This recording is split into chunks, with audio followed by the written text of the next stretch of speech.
Good evening, everyone. Thank you for being here. There are two different things that I'd like to discuss with you tonight. The first one being a storm that is barreling down on our country and will be impacting approximately 250 million Americans in 40 different states. We've been working together here at the FEMA headquarters and have opened our National Response Coordination Center and are working with local and state authorities to make sure that we're getting individuals and communities pre-deployed resources that they may need and also preparing them for the upcoming days, which will significantly impact them and their citizens. The Trump administration and FEMA are working closely with them to get them information, to get them resources, and to help them be prepared and well equipped for the road ahead as we go through this next week. But before I take any questions and give more details on the storm and its impact, I do want to address the tragic situation that we saw in Minneapolis today that unfolded on the streets. It occurred with DHS law enforcement as they carried out their lawful duties to keep Americans safe in the threat of criminal illegal aliens in this country. At 9:05 a.m. Central Time, the Department of Homeland Security law enforcement officials and officers were conducting targeted operations in Minneapolis against an illegal alien whose criminal history included domestic assault with intentionally inflicting bodily harm, disorderly conduct, and driving without a valid license. An individual approached U.S. Border Patrol officers with a 9mm semi-automatic handgun. The officers attempted to disarm this individual, but the armed suspect reacted violently.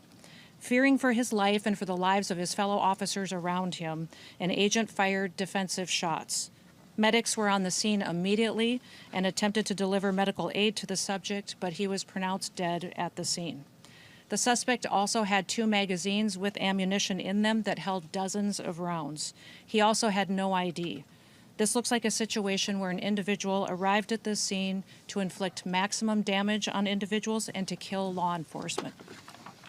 About hundreds of protesters then showed up at the scene. They began to obstruct and to assault law enforcement officers. We saw objects being thrown at them, including ice and other objects, and a rampant assault began, and even an HSI officer agent's finger was bitten off. Crowd control measures were deployed to bring safety to the public and to law enforcement at the scene. And once again, I want to remind everybody that this situation and this tragedy did not have to happen. Our law enforcement are doing everything that they can to protect the public. We're praying for this deceased loved one's family and friends, but we also recognize that the Minnesota governor and the Minneapolis mayor need to take a long, hard look in the mirror. They need to evaluate their rhetoric, their conversations, and their encouragement of such violence against our citizens and our law enforcement officers. I'll remind you that Governor Walz today in his press conference said that our officers were not even law enforcement, which is a lie. He's called them the Gestapo. He's encouraged residents and citizens and violent rioters to resist. He's doxed their identities, putting themselves and their families' lives in jeopardy. He's refused to turn over murderers to federal law enforcement officers. He's protected illegal criminals and protected them from being brought to justice, and even overseen a historic, unprecedented theft of American taxpayer dollars. Tens of billions of dollars were stolen under his watch, and he allowed it to happen, and in some instances may have even facilitated it. In other cities and states across the country, we don't see this happen. Local, state, and officials work with us to make sure that we're making their streets safer. I'll point to the city of Memphis, which is where there is a Democrat mayor in place. He worked with us and our federal law enforcement officers, and we saw murder rates drop by 50% because of that partnership. We've seen historic lows in the criminal acts that have happened in that city. We've had the same amount of law enforcement officers there, but a very different result because of the leadership in place. Last week, ICE did over 2,000 different operations, and we saw people be brought to justice and the American people made safer because of that work. We don't have this problem in Texas or in Florida because those individuals in those states work with us, and they make sure that they keep peace and calm while they bring criminals to justice. In Minneapolis, Governor Walz and Mayor Frey, they instead choose violence. They instead choose to encourage the destruction of their city and the crime against their people. It appears that they want this lawlessness to continue. It appears that they want chaos to distract from the theft and the fraud and the corruption of their city. I'll remind you that this city has been corrupt for years with what we've seen with people that have been stealing taxpayer money, all under the leadership of Governor Walz and Mayor Frey. I'm asking for all the authorities in Minneapolis and the leaders to work with us, and there are two things that we have repeatedly asked the governor and the mayor to do. Number one, all we want them to do is that when they are going to release a dangerous criminal from their jails, turn them over to us so we can get them out of this country as soon as possible. Since we have been back in the White House with President Trump's leadership, they have released over 490 criminals onto their streets rather than allow us to get them out of the country to keep families safe. The second thing that we have asked the governor and the mayor to do is to help us keep people safe. Just give us backup on the streets while we do our targeted operations to get illegal criminals out of our country, and then we wouldn't have to be there facing these types of situations that we face with violent rioters who are impacting and attacking our law enforcement officers. That's all. Those are the two requests that we've asked of them. We've asked them to help us do that so that we can continue to see success in Minneapolis like we see in so many other cities and communities across the country. But they have refused because they want us talking about attacking law enforcement officers instead of the fraud and the theft that they facilitated in Minnesota. One thing I'd like to do before I take your questions on that situation on the storm is give you a few facts about the storm and what we're facing here in the coming days. This storm is going to produce heavy snow. It's going to produce dangerous freezing rain and ice and life-threatening wind chills that will be sustained for days. Power outages, road closures, and other impacts have already started to impact the Midwest, the South, and the East Coast. The most important thing that people can do across this country is to please stay off the roads, to stay home when possible, unless you absolutely have to be out and about. That will not only ensure that you and your family are safe, but that emergency responders aren't out there trying to rescue you when they could be out doing other work to proactively keep people safe and at home. Stay alert by listening to different announcements from your local officials and from your state. We want to remind everybody that in these emergency disaster situations, it's your local officials and local emergency managers that that go out and execute response to these disasters. Your states manage it, and the federal government is here to support. We're here and have been opened and visiting and talking with all of the governors and local leaders to make sure they have everything that they need ahead of time and that we can be as prepared as possible for what is going to unfold in the coming days. I want you to make sure that you get the chance to visit the website ready.gov to see recommendations and advice for how you can protect your family and be prepared for the storm that is coming. We have 17 different states and the District of Columbia that have already declared states of emergency. President Trump has already approved emergency declarations at the federal level for these following states: for South Carolina, the Commonwealth of Virginia, Tennessee, Georgia, North Carolina, Maryland, Arkansas, Kentucky, Louisiana, Mississippi, Indiana, and West Virginia. I'm sure there will be more coming, and we are turning those around immediately to make sure that states have the resources from the federal government that they've requested. I have spoken several times on conference calls, but also called personally governors and local leaders to facilitate the partnership that we need to help keep this federal response streamlined with their state responses. The Department of Homeland Security, FEMA, CISA, our cybersecurity team focused on the electrical grid and our critical infrastructure, the Coast Guard and our other federal partners are all embedded in state operations centers across the country. Governors remain in the lead on these responses, and we are continuously talking to them to see what they need to continue to take care of their citizens and make sure that people are safe. I activated the National Response Coordination Center, which is where you are right now, 2 days ago, and we are monitoring the storm and coordinating federal support for the affected areas. At my direction, FEMA has already pre-positioned commodities in many locations across the country. We've embedded partners in state emergency operations centers, and we've deployed IMAT teams, incident management assistant teams, with dozens more ready to deploy at any moment, besides those that have already been pre-positioned. We have dozens of urban search and rescue teams that are ready to go out and to save lives in partnership with our local and state authorities should that become necessary. We do have tens of thousands of people in affected states in the South that have lost power. We have utility crews that are working to restore that as quick as possible, and we expect to continue to see that as ice builds on power lines and trees are affected and we see more damage. But we have partnered with our energy companies and rural electric communities to make sure that we are able to facilitate the repairs as soon as possible to get the power on, especially in light of the cold temperatures that we see coming for days on end. We just ask that everyone would be smart, stay home if possible, take care of your family members, check on your neighbors, and continue to work with your local officials to get through this difficult storm.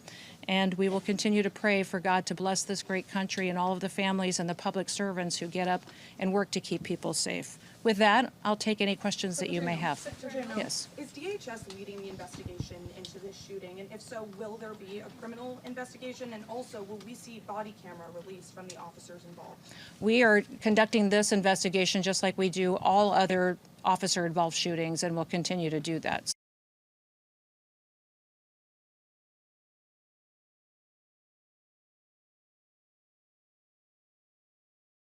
Did the 37-year-old who had a license to carry, did he brandish a gun? And at what point did law enforcement retrieve the gun and also the magazines from him? Can you offer clarity on this individual and took action to defend the officer's life and those of the public around him. And I don't know of any peaceful protester that shows up with a gun and ammunition rather than a sign. This is a violent riot when you have someone showing up with weapons and are using them to assault law enforcement officers. Because video appears to show he's disarmed before shots are fired. So I just want clarity on that. And beyond that, I just want to follow up and ask who within the federal government is leading the criminal investigation, understanding that CBP OPR has opened up an internal investigation. And beyond that, why did federal agents tell Minneapolis Police Department to leave the scene? We're continuing to follow the exact same protocols that we always have. And so this investigation is ongoing. We're continuing to gather the facts as they unfold throughout that. And we'll do it just like we did under the entire Trump administration and previous administrations. Nothing has changed, and we'll continue to release details as we have them. But I want you to not distract away from the facts of this situation. Our law enforcement officers were there doing a targeted operation against an individual who was in this country illegally and had a criminal conviction for domestic assault with intent to do bodily harm, and other convictions as well. This individual went and impeded their law enforcement operations, attacked those officers, had a weapon on him and multiple dozens of rounds of ammunition, wishing to inflict harm on these officers, coming brandishing like that and impeding their work that they were doing. We'll continue to allow. That is a different incident that happened at the same situation after the tragedy unfolded. But yes, that's the kind of assaults and violence that our law enforcement officers are facing out in the streets, and that the local leaders are encouraging. Remember what Mayor Frey has said, that he wanted ICE out of the city. We have been working and had a presence in that city for years. We are there to enforce the law and to make sure that the public is safe. Just since we have been there, we have arrested thousands of individuals that have criminal convictions and are in this country illegally, and gotten them off the streets of Minneapolis. The two things that we've asked the mayor and the governor for is that they would partner with us, and before they let somebody dangerous out of their jails, that they would let us know so we can deport them out of our country. I do not know why they continue to choose the side of lawbreakers, criminals, murderers, and rapists over the citizens of Minneapolis. And this situation that we have today is a tragedy that we don't have to have. We have it because we have a mayor and a governor who encourage this violence and encourage this type of rioting. And remember, these are the individuals that were in charge when Minneapolis burned in 2020. They facilitated it, they encouraged it, and they saw the destruction, and we all watched the destruction of that city back then. It doesn't have to happen again. It appears that they're following the same playbook, and the reason that they're doing it is to distract from the corruption that they have facilitated in fraud and theft from the American taxpayers. Tens of billions of dollars they have been funneled into criminal pockets and stolen from vulnerable people that needed these programs to take care of their children, to go out and provide services to individuals that were developmentally disabled, people that needed programs that the federal government has to take care of those that are less fortunate and need it, and instead Governor Walz and Mayor Frey allowed that kind of theft to continue, and now they want to perpetuate violence against our law enforcement officers to cover it up. Secretary Noem, Yes. you just made claims that the individual posed a threat to law enforcement. That is no claim. It is the facts. The facts of this situation. This individual showed up to a law enforcement operation with a weapon and dozens of rounds of ammunition. He wasn't there to peacefully protest. He was there to perpetuate violence. And he was asked to show up and to continue to resist by a governor who's irresponsible and has a long history of corruption and lying. And we won't stand for it anymore. These law enforcement officers take an oath. They get up every single day and they go out to protect the public. Many of these individuals live in their communities. And this mayor and this governor have doxed them. They have allowed people to threaten them and their families and expose their identities in order to instill fear and violence. And that's not what America is about. We're going to continue to tell the truth about Minnesota, Minneapolis, what happened here, the theft over the last many years that these leaders have facilitated. And we're going to continue to do our work to get to the bottom of the investigations. And the one question you should be asking is the mayor, the governor, and the attorney general have all confirmed that they have been subpoenaed to come in front of a criminal federal grand jury. So they are covering up and are being in a part of a system where they are going to be brought to justice for anything that they had to do with this investigation. They have confirmed they've been subpoenaed, and they will be in front of a grand jury to get that criminal investigation unfolding and to disclose the kind of fraud that they have allowed to happen. Secretary Noem. Yes. The White House has labeled the man who was killed in Minnesota as a domestic terrorist. Is that something you agree with? And have you seen any evidence to When you back up that perpetuate claim? violence against a government because of ideological reasons and for reasons to resist and perpetuate violence, that is the definition of domestic terrorism. This individual who came with weapons and ammunition to stop a law enforcement operation of federal law enforcement officers committed an act of domestic terrorism. That's the facts. Where's the evidence of his ideology? Yes. though? Drew Evans, Superintendent of Minnesota Bureau of Criminal Apprehension, had said during a news conference today that when federal agents blocked his agency from the shooting scene, when they went, got a judicial warrant, they returned, they were still blocked. Why were they We have blocked? asked these state officials to help partner with us on law enforcement operations for months.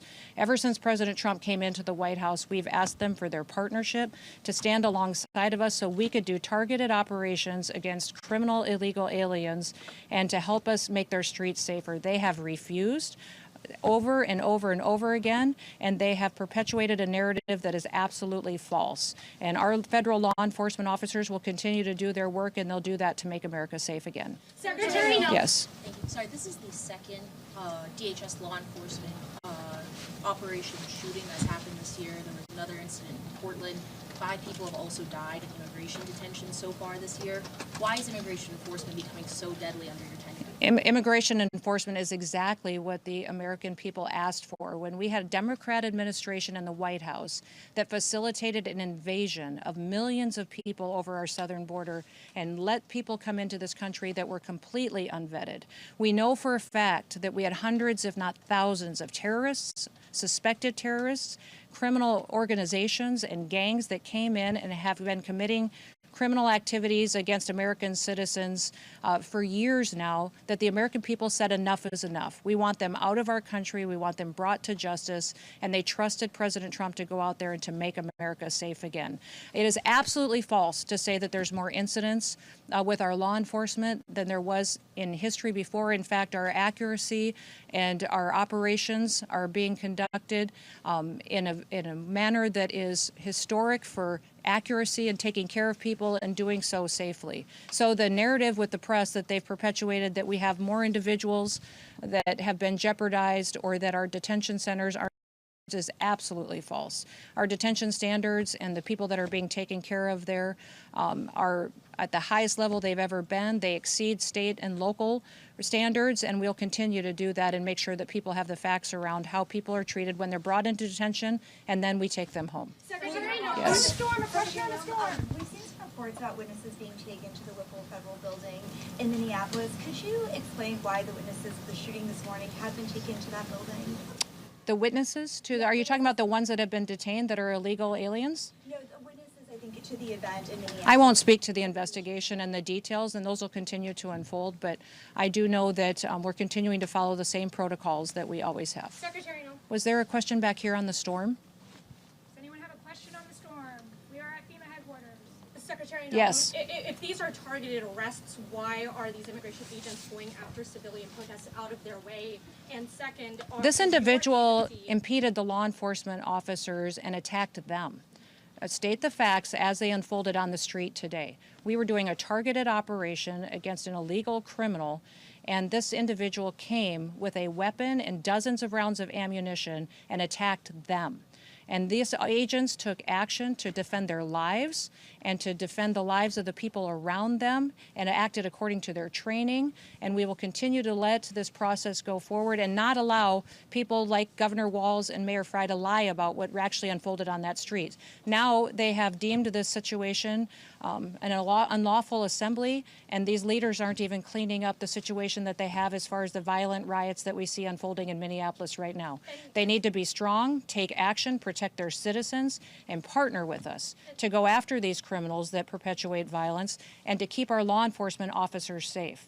Let's all be grateful for people who take an oath every day and they go out to enforce the laws. That is their job, is to enforce the laws and to make sure that there is consequences for breaking the law in this country and that it applies equally to everybody. That is what they do. They do it every day. They do thousands of operations every single week, and they do it with excellence. Don't let political, corrupt leaders who are just trying to cover up their theft of American taxpayer dollars try to distract you from the facts of the situation. One more question, right here. Governor Tim Walz said he told Susie Wiles that Minnesota would take the lead on this investigation. Are you working with local law enforcement on the investigation? This is the same protocol we'll always follow. Who would trust Governor Walz at this point? The man has stood up and encouraged resistance. He has refused to partner with us. He's sacrificed his citizens' safety and their well-being by choosing the side of people who break the law and who steal money and who perpetuate violence. He has chosen all of that and backed an administration previously that allowed an invasion of our country. We need to partner with people who truly understand that the law is the law, and in the United States, we will keep people safe. Thank you. Last question. Does this move the president closer to invoking the Insurrection Act? The president will use every tool that he needs to follow through on his promises to the American people. I'm proud to work for a president that wants to keep people safe, and he recognizes that political individuals like Governor Walz and Mayor Frey need to be met head-on with recognizing that we're not going to allow them to distract us from what they've facilitated for corruption in their state. We're going to treat Minneapolis exactly the way that we have treated every other city across this country as far as helping to make those streets safe. Remember, we have other cities with Democrat mayors, Republican mayors that we worked well with together. We've driven down the crime rates, we've driven down the murder rates, we have continued to keep people safe, and we have stopped hundreds of millions of lethal doses of drugs from killing our children, and have continued to do operations to make sure that we're protecting them, our kids and our grandkids, from the criminal networks that Joe Biden let in and leaders like Governor Walz allowed to be successful and to thrive on the streets of Minneapolis. It's going to stop. All of the control in this situation is in Governor Walz's hands. Partner with us on, before you release a murderer out onto the streets, give them to us so we can get them out of our country. We are focused specifically on child pedophiles and sexual assault and trafficking rings in Minneapolis, have brought dozens and dozens of them to justice. Why is he protecting them and refusing to work with us? All he has to do is, before you let somebody out of your jail onto the streets, is give them to us so we can get them out of our country. The second thing is, just keep people safe. Work with us so that we can go get these criminals and get out of there and not have to worry about our law enforcement officers getting attacked by individuals with guns and ammunition and weapons and assaulting and doxing them and their families. We'll continue to do all that we can. We also want to continue to make sure that everybody recognizes this storm is significant. It's the largest storm that we've seen impact the most states and this big of a population in possibly decades. So we want everybody to recognize the seriousness of it. Please stay home with your family. We will continue to give you announcements. We'll continue to work with your governors to get the resources that you need. Go to our website, ready.gov, and get a list of recommendations from us, but continue to pay attention to your local officials, and we'll continue to have conversations with every one of your emergency management directors and your governors to make sure that they're supported throughout this process. Again, it's going to be very, very cold, so we'd encourage everybody to stock up on fuel, stock up on food, and we will get through this together. With that, thank you, and we'll talk again soon. Thank you.